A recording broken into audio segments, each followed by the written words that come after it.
കൊച്ചി നഗരസഭയുടെ 76-ാം division fort Kochi വെളിയിലെ LDF സാരഥി മഞ്ജുള അനിൽകുമാറും മുൻ division councillor Benny ഫെർണാണ്ടസും സഹപ്രവർത്തകരും ഇന്ന് ഡിവിഷനിലെ വിവിധ മേഖലകളിൽ വോട്ടുകൾ അഭ്യർത്ഥിച്ചുകൊണ്ട് അവർ ഇന്ന് സജീവമായിട്ട് രംഗത്തുണ്ട്. ചേച്ചി നമസ്കാരം. നമസ്കാരം. എങ്ങനെയുണ്ട് നമ്മളുടെ ഈ ഒരു പ്രവർത്തനങ്ങളിലേക്ക് വരുമ്പോൾ എന്തുകൊണ്ടാണ് ഒരു സ്ഥാനാർത്ഥിത്വം ഏറ്റെടുക്കുവാനായിട്ടുള്ളൊരു സാഹചര്യം ഉണ്ടായത്? ഞാൻ 10 വർഷമായിട്ട് ADSൻ്റെ അതായത് അയൽക്കൂട്ടങ്ങളുടെ ചെയർപേഴ്സണാണ്. 10 വർഷമായിട്ട് ഞാൻ ഡിവിഷനിൽ വളരെയധികം സജീവമായിട്ട് തന്നെ നിലനിന്ന് പ്രവർത്തിക്കുന്നൊരു വ്യക്തിയാണ്. കൊച്ചിൻ കോർപ്പറേഷൻ ഭരിക്കുന്നത് ഇടതുപക്ഷമാണല്ലോ, അറിയാമല്ലോ. അപ്പോൾ ഇടതുപക്ഷത്തിൻ്റെ കൗൺസിലറായ ശ്രീ ബെനഡിക്ട് ഫെർണാണ്ടസ് അവർകൾ വളരെ ശക്തമായൊരു വികസനവും പ്രവർത്തനവുമാണ് നമ്മുടെ ഡിവിഷനിൽ കാഴ്ചവെച്ചിരിക്കുന്നത്. അപ്പോൾ ഇടതുപക്ഷത്തിൻ്റെ സ്ഥാനാർത്ഥിയായിട്ട് അതിൻ്റെ ഒരു രംഗത്തേക്ക് വരുന്നതിനുള്ളൊരു പാർട്ടി ഒരു നിയോഗമാണ്. പാർട്ടി തന്നിരിക്കൊരു നിയോഗമാണിത്. കാരണം ഇടതുപക്ഷത്തിനെ മുന്നോട്ട് നയിക്കാൻ വേണ്ടി. അപ്പോൾ ആ ഒരു പ്രവർത്തനം വളരെ ഭംഗിയായിട്ട് തന്നെ എനിക്ക് മുന്നോട്ട് കൊണ്ടുപോകാൻ സാധിക്കും.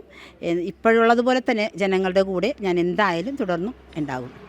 അപ്പോൾ ഈ വികസന പ്രവർത്തനങ്ങൾക്ക് നമ്മൾ മുന്നോട്ട് പോകുമ്പോൾ എന്തെല്ലാമായിരുന്നു നമ്മളുടെ ഈ ഒരു കൊച്ചിയെ സംബന്ധിച്ച്, പ്രത്യേകിച്ച് കൊച്ചിയുടെ ഒരു ഏറ്റവും പ്രധാനപ്പെട്ട ഒരു സ്ഥലമെന്നുള്ള രീതിയിൽ ഫോർട്ട് കൊച്ചി വെളിയിൽ ഈ മുൻ കൗൺസിലർ നടത്തിയ വികസന പ്രവർത്തനങ്ങൾ എന്തൊക്കെയായിരുന്നു? മുൻ കൗൺസിലർ നടത്തിയ വികസന പ്രവർത്തനങ്ങൾ ഒട്ടനവധിയുണ്ട് നമുക്ക് പറയാനായിട്ടാണെങ്കിൽ.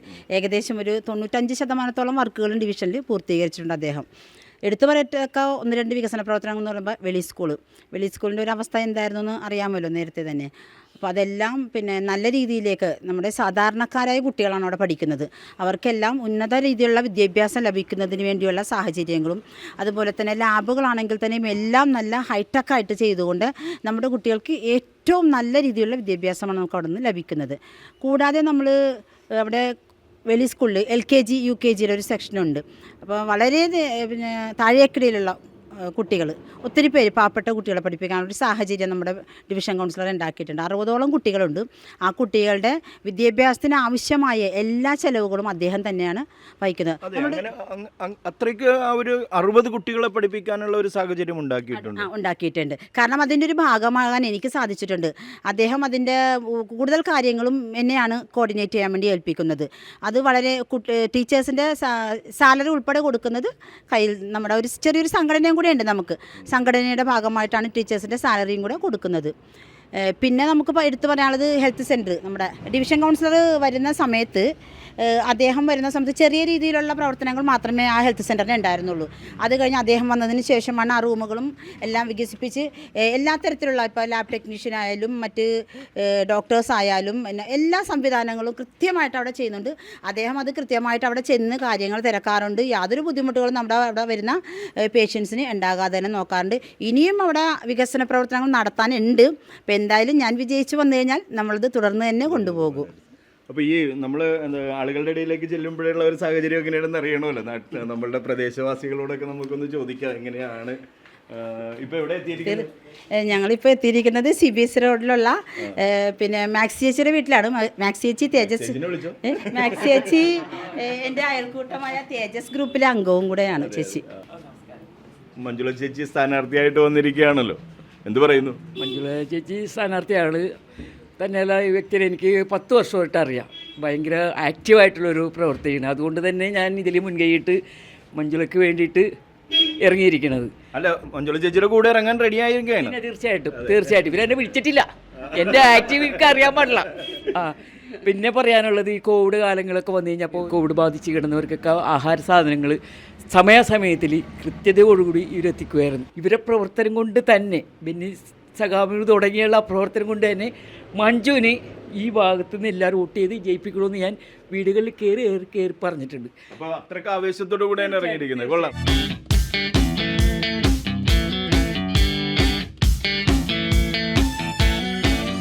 ഭയങ്കര ആവേശമാണല്ലോ ഇവിടെ വരുമ്പോൾ ആളുകളിലെല്ലാം കാണാനായിട്ട് സാധിക്കുന്നത്. അതെ, കാരണം നമ്മൾ അത്രത്തോളം വികസന പ്രവർത്തനങ്ങൾ നമ്മളിവിടെ നടത്തിയിട്ടുണ്ടല്ലോ. ഇനി ഞാൻ പറഞ്ഞല്ലോ, വികസന പ്രവർത്തനങ്ങളുടെ കാര്യം പറഞ്ഞപ്പോൾ വിട്ടുപോയ 1-2 കാര്യങ്ങളുണ്ട്. നമ്മുടെ വെളി ഗ്രൗണ്ടിൻ്റെ ആ ഒരു പഴയ അവസ്ഥ വളരെ മോശമായിരുന്നു. അതിനുശേഷം ബെനഡിക്ട് ഫെർണാണ്ടസ് കൗൺസിലറായി വന്നതിന് ശേഷം വെളിയുടെ ഒരു വികസനം ഞാൻ പറയാതെ തന്നെ നിങ്ങൾ കണ്ടറിഞ്ഞവരാണല്ലോ. ഇന്നൊരു ദിവസം നമുക്കൊരു പിന്നെ 700-നും 1000-നും ഇടയ്ക്ക് അല്ലെങ്കിൽ ആ ഒരു റേഞ്ചിൽ ആളുകൾ പല സ്ഥലത്തു നിന്നും വന്ന് നടക്കുന്നുണ്ട്, എക്സസൈസുകൾ ചെയ്യുന്നുണ്ട്. പിന്നെ ഓപ്പൺ ജിമ്മ്, അതേപോലെ ഓപ്പൺ ടോയ്ലറ്റുകൾ, ഫീഡിങ് റൂമുകൾ, അങ്ങനെ എല്ലാ സംവിധാനങ്ങളും നമുക്കിന്ന് അവിടെ ഉണ്ട്.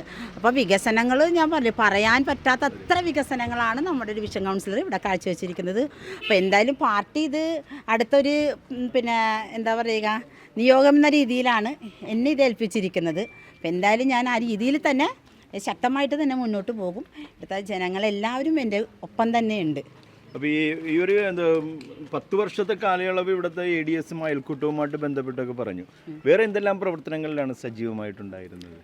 ഞാൻ അയൽക്കൂട്ടത്തിൻ്റെ പ്രവർത്തനങ്ങളിൽ മാത്രമല്ല സജീവമായിട്ടുള്ളത്. നമ്മുടെ ഗാലാഡി എന്ന് പറഞ്ഞ സംഘടന കഴിഞ്ഞ ടേമിൽ അറിയാലോ പപ്പാഞ്ഞിനെ കത്തിക്കാനായിട്ട് വലിയൊരു വിവാദം ഒരു വിഷയമായിരുന്നല്ലേ. അപ്പോൾ അതിൽ ഞാൻ ആ സംഘടനയിൽ എക്സിക്യൂട്ടീവ് കമ്മിറ്റി അംഗമാണ്. ആ സംഘടനയിൽ വളരെ ശക്തമായിട്ട് എനിക്ക് നിൽക്കാൻ സാധിച്ചിട്ടുണ്ട്. കാരണം അന്ന് ഒരു വാശിയായിരുന്നു, അത് എന്താണ് പപ്പാഞ്ഞിനെ അവിടെ കത്തിക്കണം എന്നുള്ളതൊരു ഞങ്ങളുടെ ഒരു വാശിയായിരുന്നു. അതെ, ആളുകൾ അതെ. അപ്പോൾ വന്ന് അതിന് മുമ്പത്തെ പ്രാവശ്യം എല്ലാ ആളുകളും വന്ന് നിന്നിട്ട് പപ്പാഞ്ഞിനെ കത്തിക്കാത്തത് ഒരിതായി. അപ്പോൾ നമുക്ക് അന്ന് തുടങ്ങിയ നമ്മളതെങ്ങനെ ആഗ്രഹിച്ചിരുന്നൊരു സംഭവമായിരുന്നു. കഴിഞ്ഞ ടേമിൽ നമ്മളത് എന്തായാലും ചെയ്ത് റിമോട്ട് വെച്ച് പപ്പാഞ്ഞിനെ കത്തിച്ച കേരളത്തിലെ ആദ്യത്തെ ചരിത്ര സംഭവമായിരുന്നു വെളി ഗ്രൗണ്ടിൽ നടന്നത്. കൊറോണ സമയത്ത് ഞങ്ങളുടെ വീട്ടുകാരും വരാൻ പറ്റാത്ത സ്ഥലത്ത് മഞ്ജു ചേച്ചിയാണ് ഞങ്ങൾക്ക് ഭക്ഷണവും എല്ലാം എത്തിച്ചുകൊണ്ടിരുന്നത്. അതുപോലെ ഞങ്ങൾക്ക് ഇവിടെ ഓണം വരും. അപ്പോൾ എല്ലാ ജാതിമത വ്യത്യാസമില്ലാണ്ട് എല്ലാവരും ഒന്നിച്ച് സന്തോഷിച്ച് പൂവളി അങ്ങനെ കൂട്ടായ്മയാണ്. അതേപോലെ ന്യൂ ഇയർ, ക്രിസ്മസ് എല്ലാം വരാൻ നേരത്ത് പിന്നെ ബെന്നി സാറിനെ കുറിച്ച് പറയണമെങ്കിൽ വെളിയാക്കിയെടുത്തത് ഞങ്ങളുടെ ബെന്നി സാറാണ്. അതേപോലെ തന്നെയായിരിക്കും മഞ്ജു ചേച്ചി. ഈ പൂവിളിയുടെ കാര്യം പറഞ്ഞപ്പോഴാണ് ഞാൻ ഓർത്തത്, നിങ്ങൾ എന്താ അവിടെ പൂക്കൃഷിയൊക്കെ നടത്തിയിരുന്നത്? അതെ അതെ, ഞങ്ങൾ പൂവിളി ഓണത്തിൻ്റെ സമയത്ത് അറിയാമല്ലോ പൂവിളി നടത്തും. പൂവിളിയോടനുബന്ധിച്ച് നമ്മൾ പിന്നെ ചെടികൾ കൊണ്ടുവന്ന് നട്ട് ജമന്തിയുടെ ഒരു വലിയൊരു ശേഖരണമാണ് നമ്മളവിടെ ചെയ്യുന്നത്. അപ്പോൾ പൂക്കൾ നട്ട് പിന്നെ അതിൽ നിന്ന് പൂക്കൾ പറിച്ചിട്ടാണ് നമ്മൾ ആ അത്തത്തിന് പൂവിടുന്നത് ഓണത്തിന്. അതൊരു സന്തോഷമാണ്. പിന്നെ അതിനോടനുബന്ധിച്ച് നമുക്ക് പച്ചക്കറി ചന്ത, തിരുവാതിര, 101 പേരുടെ തിരുവാതിര. പിന്നെ ഇപ്രാവശ്യം നമ്മൾ അതിൽ നിന്നെല്ലാം വ്യത്യസ്തമായിട്ട് വെളിച്ചെണ്ണയ്ക്ക് ഭയങ്കര വിലയായിരുന്നല്ലോ. അപ്പം നമ്മൾ ആ ഒരു വെളിച്ചെണ്ണയും കൂടെ വില കുറച്ച് കൊടുക്കാനായിട്ട് നമുക്ക് സാധിച്ചിട്ടുണ്ടായിരുന്നു. അപ്പം അത്തരത്തിലുള്ള വിവിധ പ്രവർത്തനങ്ങളുടെ ഭാഗമാകാനായിട്ട് എനിക്ക് സാധിച്ചിട്ടുണ്ട് ഡിവിഷനിൽ. 10 വർഷമായിട്ട് ഞങ്ങളുടെ അയൽക്കൂട്ടത്തിൻ്റെ ചെയർപേഴ്സണായിട്ട് പ്രവർത്തിക്കുന്നതിന് എല്ലാവർക്കും ലോണും വീടിൻ്റെ ആവശ്യങ്ങൾക്കും എന്താവശ്യം മഞ്ജുവിനോട് പറഞ്ഞാൽ മഞ്ജു ആ സ്പോട്ടിലെത്തിയിരിക്കും. പിന്നെ ഞങ്ങളുടെ ഈ ഡിവിഷനിലുള്ള സ്ഥാനാർത്ഥിയാൽ വോട്ടവകാശമുണ്ട്, ഇവിടെ കെട്ടിയിറക്കിയതൊന്നും അല്ല. അതുകൊണ്ടിട്ട് എല്ലാവർക്കും ഈ 76-ാം വാർഡിൽ മുക്കും മൂലയും ചേർത്ത് മഞ്ജുവിനെ അറിയാം. ഒന്നും മഞ്ജുവിന് പ്രത്യേകം പറഞ്ഞു കൊടുക്കണ്ട. പിന്നെ കോവിഡ് കാലം എല്ലാവരും പറഞ്ഞ പോലെ മരുന്നും ഭക്ഷണവും എല്ലാം വീടിൻ്റെ വാതിക്കെ കൊണ്ടുവന്ന് വെച്ച് എല്ലാ കാര്യത്തിലും. പിന്നെ ഈ വഴി വർഷങ്ങളായിട്ട് വെള്ളക്കെട്ടായിരുന്നു. ബെന്നി സഖാവ് കയറിയപ്പോഴാണ് ഇവിടുത്തെ വെള്ളക്കെട്ട് മാറ്റി ഈ റോഡും ശരി. പിന്നെ കൊറോണ സമയത്ത് ഞങ്ങൾക്ക് ഫുഡ് ഞങ്ങളുടെ ഈ വീട്ടിലൊക്കെ കൂടിയ സമയത്തായിരുന്നു കൊറോണ. അപ്പോൾ ഞങ്ങൾക്ക് ഫുഡും സാധനങ്ങളൊക്കെ ഇവിടെ എത്തിച്ചൊക്കെ തന്നായിരുന്നു.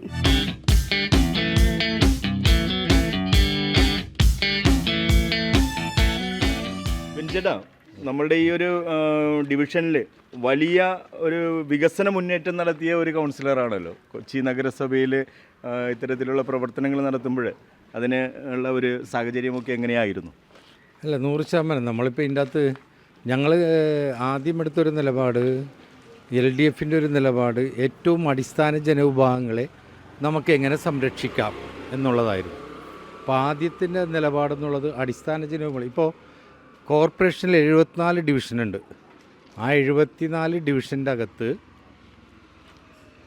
അംഗനവാടികളിൽ AC ഉള്ള, കമ്പ്യൂട്ടറിൽ പഠിപ്പിക്കുന്ന, ചുമരിൽ ചിത്രങ്ങളുള്ള, ഇലക്ട്രോണിക് കാറുള്ള ഏതെങ്കിലും അംഗൻവാടി കോർപ്പറേഷൻ്റെ അകത്തില്ല. ആ അംഗൻവാടി സ്ഥിതി ചെയ്യുന്നത് 76-ാം ഡിവിഷൻ്റെ അകത്താണ്. ആ അംഗൻവാടിയെ കോർഡിനേറ്റ് ചെയ്ത് പ്രവർത്തിക്കുന്നതാണ് ഇന്ന് നമ്മുടെ സ്ഥാനാർത്ഥി. രണ്ടാമത്തെ കാര്യം എന്ന് വെച്ചാൽ നമ്മൾ പാവപ്പെട്ടവരുടെ അടിസ്ഥാന ജനവിഭാഗങ്ങളെ എന്ന് പറഞ്ഞത് നേരത്തെ മഞ്ജു സൂചിപ്പിച്ചതാണ്. LKG UKG കുഞ്ഞുങ്ങളുണ്ട് നമുക്ക്. വെളി സ്കൂളിൽ നമ്മൾ 1100ഓളം കുഞ്ഞുങ്ങൾ പഠിക്കുന്ന സ്ഥലമാണ്.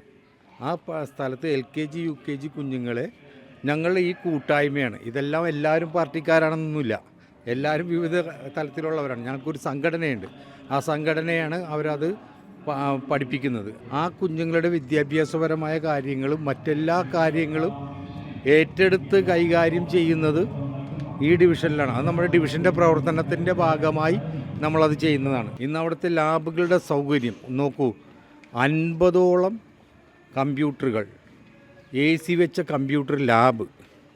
നമ്മുടെ കുഞ്ഞുങ്ങൾ അവിടെ ഇരുന്ന് 50 കുഞ്ഞുങ്ങൾ ഒരേ സമയത്ത് ഓരോരുത്തർക്കും ഒരേ കമ്പ്യൂട്ടർ. നോക്കൂ, അതാണ് ഞാൻ പറഞ്ഞത്, വരുന്ന തലമുറയും അടിസ്ഥാന ജനവിഭാഗങ്ങളെയും ഏറ്റവും നല്ല രീതിയിൽ നമുക്ക് സംരക്ഷിക്കാൻ കഴിയുന്ന രീതിയിലുള്ള പ്രവർത്തനം നമ്മൾ ആ മേഖലയിൽ നടത്തിയിട്ടുണ്ട്. കമ്പ്യൂട്ടർ ലാബ് മാത്രമാണോ, മറ്റു ലാബുകളും? ഉറപ്പായിട്ട് കമ്പ്യൂട്ടർ ലാബുകൾ മാത്രമല്ല, സയൻസ് ലാബുകൾ മുഴുവനും നമ്മൾ പണി തീർത്തിട്ടുണ്ട്. സയൻസ് ലാബുകൾ എന്ന് പറഞ്ഞാൽ ഫിസിക്സ് ലാബുകളുണ്ട്, ബയോളജി ലാബുകളുണ്ട്, കെമിസ്ട്രി ലാബുകളുണ്ട്, ബോട്ടണി ലാബ്, അങ്ങനെ ലാബുകൾ ഇനി എല്ലാം തന്നെ ആ സ്കൂളിൻ്റെ അകത്ത് നമ്മൾ സജീവമായ നിലനിർത്തിയിട്ടുണ്ട്. അത് ഏറ്റവും നല്ല ഹൈടെക് ആയിട്ടുള്ള രീതിയിൽ തന്നെയാണ് നമ്മളത് ചെയ്തിട്ടുള്ളത്. ഞാൻ ഈ പറഞ്ഞു വന്നതിൻ്റെ ഭാഗം അവിടുത്തെ 1100ഓളം വിദ്യാർത്ഥികൾക്ക്, അവിടുത്തെ ഹയർ സെക്കൻഡറി കുട്ടികൾക്ക് മഞ്ജു ചേച്ചിയാണ്, അവിടുത്തെ അധ്യാപകർക്ക് മഞ്ജു ചേച്ചിയാണ്, ഹൈസ്കൂൾ UP സ്കൂളിലുള്ള കുഞ്ഞുങ്ങൾക്ക് വിദ്യാർത്ഥികൾ മഞ്ജു ആൻറ്റിയാണ്, അവിടുത്തെ LKG കുഞ്ഞുങ്ങൾക്ക് മഞ്ജു അമ്മയാണ്.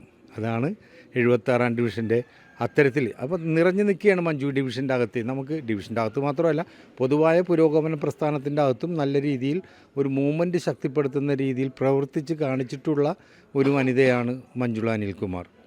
നോക്കൂ, നമ്മൾ ഏറ്റവും നല്ല വികസനം എന്ന് പറയുന്നത് വെളി ഗ്രൗണ്ടിൻ്റെ വികസനവുമായി നമ്മളെടുത്തപ്പോൾ 1 കിലോമീറ്റർ അടക്കം വരുന്ന വോക്ക് വേ നമ്മൾ നിർമ്മിക്കുന്നു. വോക്ക് വേ നിർമ്മിച്ചതിന് ശേഷം ഓപ്പൺ ജിമ്മുകൾ നിർമ്മിക്കുന്നു. ഓപ്പൺ ജിമ്മുകൾ നിർമ്മിച്ചതിന് ശേഷം ടവർ ലൈറ്റുകൾ നിർമ്മിക്കുന്നു. ടവർ ലൈറ്റുകൾ നിർമ്മിച്ച് കഴിഞ്ഞപ്പോൾ ടോയ്ലറ്റുകൾ നിർമ്മിക്കുന്നതിൻ്റെ അകത്ത് മഞ്ജു എടുത്തൊരു എഫേർട്ട്, ഒരു പ്രപ്പോസൽ നമ്മൾ കാണണം. ഫോർട്ട് കൊച്ചി ലോക ടൂറിസം മാപ്പിൻ്റെ അകത്തുള്ളൊരു ഡെസ്റ്റിനേഷനാണ്. ആ ഡെസ്റ്റിനേഷൻ തുടങ്ങുന്നത് 76ാം ഡിവിഷൻ്റെ, നമ്മുടെ ഡിവിഷൻ്റെ, ഇപ്പോൾ മഞ്ജു മത്സരിക്കുന്ന ഡിവിഷൻ്റെ അവിടെ നിന്ന് സ്റ്റാർട്ട് ചെയ്യുന്നതാണ് ഫോർട്ട് കൊച്ചിയുടെ ഡെസ്റ്റിനേഷൻ ഹെറിറ്റേജ് സോൺ. ശരിക്കും എന്താ കാർണിവൽ റാലി വരെ ആരംഭിക്കുന്നത് ഈ ഫോർട്ട് കൊച്ചി വെളി ഗ്രൗണ്ടിൽ നിന്നാണ്. ഈ കാർണിവൽ റാലി വരെ ഇപ്പോൾ നടക്കുന്നത് ഈ വെളി ഗ്രൗണ്ടിൻ്റെ മുമ്പിൽ നിന്നാണ്. അവിടെ നിന്ന് തന്നെയാണ് ഹെറിറ്റേജ് സോൺ ആരംഭിക്കുന്നത്. മഞ്ജു പറഞ്ഞ ദീർഘവീക്ഷണത്തോടെയുള്ള ഒരു പ്രപ്പോസലുണ്ട്. ടോയ്ലറ്റ് പണിതപ്പോൾ മഞ്ജുവിൻ്റെ അനുഭവം, മഞ്ജു ഒന്ന് വണ്ടി ഓടിച്ച് ഗ്രൗണ്ടിൻ്റെ അതിലെ വരുന്ന സമയത്ത് ഒരു വലിയ ടൂറിസ്റ്റ് സംഘം അവിടെ നിന്ന് ടോയ്ലറ്റിൽ പോകാനുള്ള ഫെസിലിറ്റി ഇല്ലാതെ ഇങ്ങനെ വിഷമിക്കുമ്പോൾ ഞങ്ങളുടെ ഓഫീസിൽ ടോയ്ലറ്റിൽ കൊണ്ടുപോയി അവരെ ടോയ്ലറ്റിലാക്കി. ടോയ്ലറ്റൊക്കെ കഴിഞ്ഞപ്പോൾ മഞ്ജു ടോയ്ലറ്റ് നമ്മൾ പണിയണമെന്ന് പറഞ്ഞ് നമ്മൾ ടോയ്ലറ്റിൻ്റെ പണി തുടങ്ങാനായപ്പോൾ മഞ്ജു വെച്ചൊരു പ്രപ്പോസലാണ്, കൈക്കുഞ്ഞുങ്ങളുമായി വരുന്ന ടൂറിസ്റ്റ് ഡെസ്റ്റിനേഷനിലെ സ്ത്രീകൾക്ക് ഒരു ഫീഡിംഗ് റൂം വേണം കൗൺസിലറെ എന്ന് പറഞ്ഞു. അങ്ങനെ ഒരു മുലയൂട്ടൽ കേന്ദ്രം ഫോർട്ട് കൊച്ചിയുടെ വെളി ഗ്രൗണ്ടിൻ്റെ അകത്ത് സ്ഥാപിച്ച സ്ഥാനാർത്ഥിയാണ് ഇന്നത്തെ മഞ്ജുള അനിൽകുമാർ. വലിയ ഒരു ദീർഘവീക്ഷണം എല്ലാ കാര്യത്തിലും മഞ്ജു ചേച്ചി മുന്നോട്ട് വെക്കുന്നുണ്ടല്ലേ? അതെ, അതാണല്ലോ നമ്മൾ പൊതുപ്രവർത്തനം എന്ന് പറയുമ്പോൾ നമ്മൾ ജനങ്ങൾക്ക് ആവശ്യമായ കാര്യങ്ങളെല്ലാം അല്ലേ നമ്മൾ നേരത്തെ മുൻകൂട്ടി കണ്ടുകൊണ്ട് പ്രവർത്തനത്തിൽ കൊണ്ടുവരണം. അപ്പം അത് അത്രേ ഞാനും ചെയ്തുള്ളൂ. സ്ഥാനാർത്ഥി കുറേ വർഷങ്ങളായിട്ട് അറിയുന്നതിന് കോവിഡ് സമയത്തും ഒക്കെ അറിയണം. മഞ്ജുവിനെ വിളിച്ചാലും മഞ്ജു ഓടി വരികയും എല്ലാ വീടുകളിലും ഭക്ഷണം എത്തിക്കുകയും മരുന്നുകൾ എത്തിക്കുകയും അങ്ങനെയുള്ള സഹായങ്ങളൊക്കെ ഉണ്ടായി. പിന്നെ ഇപ്പോൾ റോഡിൻ്റെ എന്തെങ്കിലും ശോചനീയമായ അവസ്ഥ, ഇപ്പോൾ പൈപ്പ് വെള്ളം കിട്ടാണ്ട് വരുമ്പോഴത്തേക്കും എന്നാൽ മഞ്ജുവിനെ വിളിക്കുക. അങ്ങനെ മഞ്ജുവിനോട് വിളിച്ച് മഞ്ജു ആ കാര്യം ഏറ്റവും ആദ്യം ഓർമ്മ വരുന്ന പേര് മഞ്ജു ചേച്ചിയാണ്. അതെ അതെ.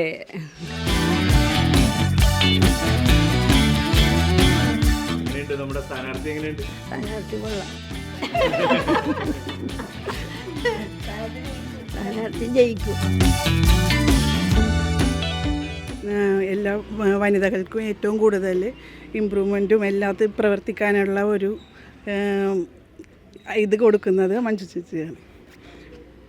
മഞ്ജു ചേച്ചിയുടെ വിജയം എങ്ങനെയായിരിക്കും? വിജയം നല്ല വിജയം തന്നെയായിരിക്കും.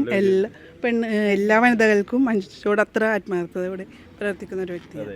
വൻ വിജയമായിരിക്കും, ഭൂരിപക്ഷത്തോടുകൂടി വിജയിക്കും. അതാണ് നമ്മളൊപ്പം കൂടിയേക്കണത്. ഓക്കെ, എന്ത് പറയുന്നു ചേച്ചി? മഞ്ജു ഡിവിഷനിൽ മാത്രമല്ല ADS സംബന്ധമായിട്ട് CDSലും ഭയങ്കര സപ്പോർട്ടാണ് കുടുംബശ്രീ അംഗങ്ങൾക്ക് കൊടുക്കുന്നത്. മഞ്ജു വിജയിച്ചെന്ന് തന്നെ പറയാം. ജയിച്ചു കഴിഞ്ഞാൽ പശ്ചിമ കൊച്ചി മൊത്തം CDSൽ ഒരു ചെയർമാൻ സ്ഥാനം ലഭിച്ച് കുടുംബശ്രീ അംഗങ്ങൾക്ക് നല്ലൊരു കൂടുതൽ വ്യവസായ സംബന്ധമായിട്ട് യൂണിറ്റുകൾ നമുക്ക് കുറവാണ്.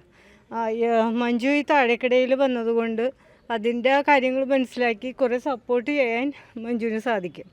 ആ ഒരു അനുഗ്രഹം ദൈവം കൊടുക്കട്ടെ എന്നാണ് ഞങ്ങളെല്ലാവരും പ്രാർത്ഥിക്കുന്നത്.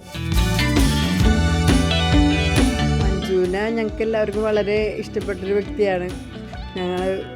ഞങ്ങളുടെ ആവുന്ന എല്ലാം മറ്റുള്ളവരോടും പറഞ്ഞ് ജയിച്ചോളാം. ഞങ്ങൾക്ക് സന്തോഷമുള്ളൂ മഞ്ജു ജയിക്കുന്നതിന്. നമ്മളിപ്പോൾ എല്ലാ സ്ഥലങ്ങളിലും ഇങ്ങനെ കയറി ഇറങ്ങിയപ്പോഴും വളരെ പോസിറ്റീവ് എനർജി ആയിരുന്നല്ലോ കാണുന്നത്. എന്ത് പറയുന്നു വിജയത്തിൻ്റെ കാര്യത്തിൽ? അല്ല, വിജയിച്ചിരിക്കുകയാണല്ലോ. കാരണം ഞാൻ പറഞ്ഞല്ലോ നേരത്തെ, ഞാൻ ഇന്നിപ്പോൾ പെട്ടെന്ന് വന്നൊരു വ്യക്തിയല്ല. 10 വർഷക്കാലം ആയിട്ട് ഡിവിഷനിൽ സജീവമായിട്ട് നിൽക്കുന്നൊരു വ്യക്തിയാണ്. അപ്പോൾ വിജയിക്കുമെന്ന് തന്നെ വിജയിച്ചിരിക്കുകയാണ് ഞാൻ. എല്ലാവരുടെയും ആ ഒരു ആത്മവിശ്വാസം ആ രീതിയിൽ തന്നെയാണ്. അതെ, എല്ലാവരുടെയും നല്ല സപ്പോർട്ട് എനിക്കുണ്ട്. അപ്പോൾ അയൽക്കൂട്ടാംഗങ്ങളുടെയും അല്ലാതെ ഞാൻ അയൽക്കൂട്ടാംഗങ്ങളുടെ കൂടെ മാത്രം നിൽക്കുന്നൊരു വ്യക്തിയല്ല. ഡിവിഷൻ്റെ പൊതുവായിട്ടുള്ള എല്ലാ വിഷയങ്ങളിലും ഇടപെട്ടുകൊണ്ട് ചെയ്യാൻ പറ്റുന്നതിൻ്റെ മാക്സിമം കാര്യങ്ങൾ ഇതുവരെ ചെയ്തിട്ടുണ്ട്. നമ്മൾ ഈ നമ്മളുടെ ഇപ്പോഴും മുൻ കൗൺസിലർ ചെയ്ത കാര്യങ്ങളും എല്ലാം നമ്മൾ പറഞ്ഞു. അപ്പോൾ പുതിയൊരു കൗൺസിലറായിട്ട് മുന്നോട്ട് വരുമ്പോൾ അവിടെ നമുക്ക് ഒരു വികസന കാഴ്ചപ്പാട് അവതരിപ്പിക്കാനായിട്ട് പറ്റണമല്ലോ. വികസന കാഴ്ചപ്പാട് എന്ന് പറയുമ്പോൾ ഞാൻ ഉദ്ദേശിക്കുന്നത് നമുക്ക് സ്ത്രീകൾക്ക് കുടുംബശ്രീയുമായിട്ട് ബന്ധപ്പെട്ടാണല്ലോ ഞാൻ കൂടുതലും പ്രവർത്തിച്ചിട്ടുള്ളത്. അപ്പോൾ ലിങ്കേജ് ലോണുകൾ നമുക്ക് ഇപ്പോൾ 20 ലക്ഷം രൂപ വരെയും കിട്ടും. പക്ഷേ ഒരു സംരംഭങ്ങളിലേക്ക് കടക്കാനുള്ള നമ്മുടെ സ്ത്രീകൾക്ക് ഒരു മടിയുണ്ട്. അപ്പോൾ അതിനാവശ്യമായ കാര്യങ്ങൾ ചെയ്തു കൊടുത്തുകൊണ്ട് 1, 2, 3 ചെറുകിട സംരംഭ യൂണിറ്റുകൾ തുടങ്ങിക്കൊണ്ട് അവരെ സ്വയം പര്യാപ്തതയിലേക്ക് നയിക്കാനുള്ള ഒരു തീരുമാനം ഞാൻ എന്തായാലും എടുത്തിട്ടുണ്ട്. വനിതകൾക്ക് വേണ്ടിയിട്ട്. അതെ, വനിതകൾക്ക് വേണ്ടി വളരെ ശക്തമായിട്ട്.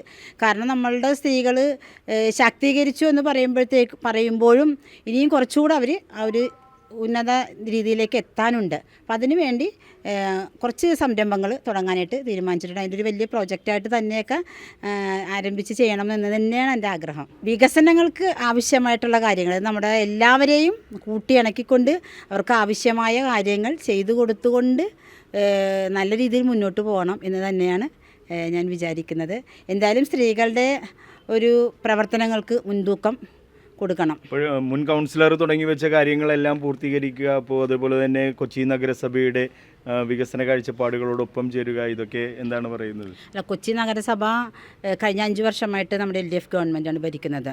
പശ്ചിമ കൊച്ചിയിൽ നമ്മുടെ മേയർ അനിൽകുമാർ വളരെയധികം വികസന പ്രവർത്തനങ്ങളാണ് നടത്തിയിരിക്കുന്നത്. നമ്മൾക്ക് ഈ പറയുന്ന കാര്യങ്ങൾ ഇപ്പോൾ പെൻഷൻ 2000-ലേക്ക് എത്തി നിൽക്കുകയാണ്. 600 രൂപ 17 മാസത്തോളം പെൻഡിങ്ങുള്ള സമയത്തായിരുന്നു നമ്മൾ വന്നത്. അതിൽ നിന്ന് ഇപ്പം നമ്മൾ 1600 കഴിഞ്ഞിട്ട് ഇപ്പോൾ ഈ മാസം നവംബറിൽ 2000 രൂപയിലേക്ക് നമ്മൾ എത്തി നിൽക്കുകയാണ്. അപ്പം നമ്മുടെ LDFൻ്റെ ഒരു കാഴ്ചപ്പാട് തന്നെ വികസനമാണ് അല്ലേ. എല്ലാവരെയും നമ്മുടെ പൊതുവായിട്ട് നല്ല പ്രവൃത്തികൾ ചെയ്യുക എന്നത് തന്നെയാണ്. അപ്പോൾ LDF ഭരണം വന്നാൽ മാത്രമേ നമുക്ക് ഈ പറഞ്ഞ കാര്യങ്ങളെല്ലാം മുന്നോട്ട് കൊണ്ടുപോകാനായിട്ട് സാധിക്കുള്ളൂ. അപ്പോൾ എന്തായാലും LDF തന്നെ ഭരണത്തിൽ വരും എന്ന് തന്നെയാണ് ഞാൻ ഉറച്ചു വിശ്വസിക്കുന്നത്. എല്ലാവരുടെയും നമ്മുടെ ജനങ്ങളുടെ എല്ലാം നല്ല സപ്പോർട്ട് LDFനുണ്ട്. ഇതെല്ലാവരും തന്നെ മനസ്സിലാക്കിയിട്ടുണ്ട്. കാരണം കൂടുതൽ ജനങ്ങളുമായിട്ട് അടുത്തിടപഴകുന്ന ഒരു വ്യക്തി എന്ന നിലയിൽ LDF വരും, ഉറപ്പാണ്. വിശ്വാസം ഉറപ്പാണ്, വരും.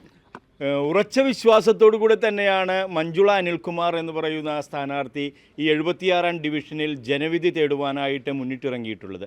പിന്നിൽ ശക്തിയോടുകൂടെ മുൻ കൗൺസിലർ ബെനഡിക്ട് ഫെർണാണ്ടസ് ഉണ്ട്, അണികളുണ്ട്, സ്ത്രീജനങ്ങൾ ധാരാളമായിട്ട് ഒപ്പം ചേർന്നുകൊണ്ടാണ് പ്രവർത്തനങ്ങൾക്ക് മുൻതൂക്കം നൽകിക്കൊണ്ട് ഈ ഡിവിഷനിൽ വരുന്നത്. അതുതന്നെയാണ് മഞ്ജുള അനിൽകുമാർ പറയുന്നത്. തൻ്റെ വിജയം ഉറപ്പിച്ച് തന്നെയാണ് താൻ മുന്നോട്ട് പോകുന്നതെന്ന് പറയുന്നു. എന്നിരുന്നാലും ആ പ്രവർത്തനങ്ങൾ ഏറ്റവും ഭംഗിയായിട്ട് മുന്നോട്ട് പോകട്ടെ. മെട്രോ 7 ന്യൂസിൻ്റെ എല്ലാവിധത്തിലുള്ള ആശംസകളും നേരുകയാണ്. ക്യാമറമാൻ ലിജൻ ജെയിംസിനൊപ്പം റെഡ്ജൻ റബല്ലോ.